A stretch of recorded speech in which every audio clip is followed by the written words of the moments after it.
Friends எல்லாருக்கும் வணக்கம். இன்றைக்கி நம்ம கிச்சனில் சூப்பரான சிக்கன் மசாலா எப்படி செய்யலாங்கிறத பார்க்கலாம்.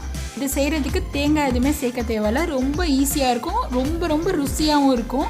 இதுக்கு ஒரு கடாயில் ஒரு குழிக்கரண்டி அளவுக்கு நல்லெண்ணெய் விட்டுக்கோங்க. இதில் ஒரு துண்டு பட்டை, ஒரு அரை டீஸ்பூன் அளவுக்கு சோம்பு சேர்த்து நல்லா பொரிய விட்டுக்கோங்க. இப்போ இதில் 10-15 சின்ன வெங்காயத்தை 2 நறுக்கி வச்சுருக்கிறேன். அதை சேர்த்துட்டு நல்லா வதக்கி விட்டுக்கோங்க. இந்த சிக்கன் மசாலாவுக்கு சின்ன வெங்காயம் சேர்த்து பண்ணும்போது ரொம்பவே டேஸ்ட் அருமையாக இருக்கும். இப்போ இதில் தேவையான அளவுக்கு உப்பு சேர்த்து நல்லா வதக்கி விட்டுக்கலாம். இப்போது வெங்காயம் நல்லா வதங்கிடுச்சு பாருங்கள். இதில் ஒரு டேபிள் ஸ்பூன் அளவுக்கு இஞ்சி பூண்டு விழுது சேர்த்துக்கலாம். இஞ்சி பூண்டு விழுது சேர்த்துட்டு இஞ்சி பூண்டோட பச்சை வாடை போகிற அளவுக்கு நல்லா வதக்கி விட்டுக்கோங்க. இப்போ இதில் 2 மீடியம் சைஸ் தக்காளியை பொடியாக நறுக்கி சேர்த்துக்கிறேன்.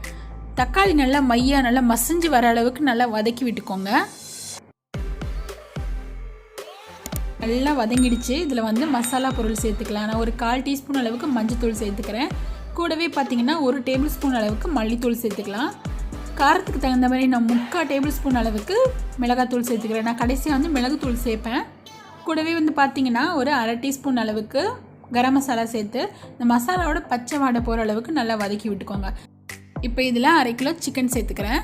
சேர்த்துட்டு இந்த மசாலாலாம் சிக்கன் மேலே பிடிக்கிற அளவுக்கு நல்லா கிளறி விட்டுக்கோங்க.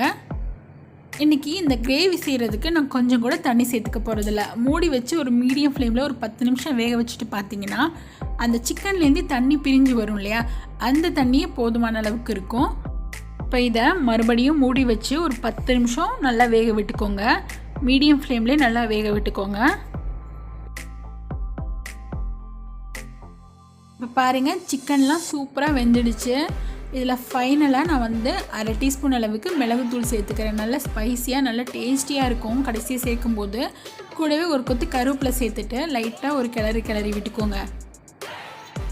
அவ்வளோதான், நம்மளோட சிக்கன் சூப்பராக ரெடி ஆயிடுச்சு. இந்த சிக்கன் மசாலாவை சுட சாதத்தில் போட்டு சாப்பிடும்போது ரொம்பவே சூப்பராக இருக்கும். கண்டிப்பாக ட்ரை பண்ணி பாருங்கள். இப்போ பாருங்கள், நம்ம சிக்கனில் எண்ணெயெல்லாம் நல்லா பிரிஞ்சு வந்துடுச்சு. ரெடி ஆயிடுச்சு சிக்கனு. இப்போது ஸ்டவ் ஆஃப் பண்ணிவிட்டு சர்வ் பண்ணலாம். இந்த வீடியோ உங்களுக்கு பிடிச்சிருக்கும் நம்புகிறேன். பிடிச்சிருந்தால் லைக் பண்ணுங்கள், ஷேர் பண்ணுங்கள். நம்ம சேனலை ஃபஸ்ட் டைம் பார்க்குறீங்கன்னா அப்போ மறக்காமல் சப்ஸ்கிரைப் பண்ணிக்கோங்க. தேங்க்யூ.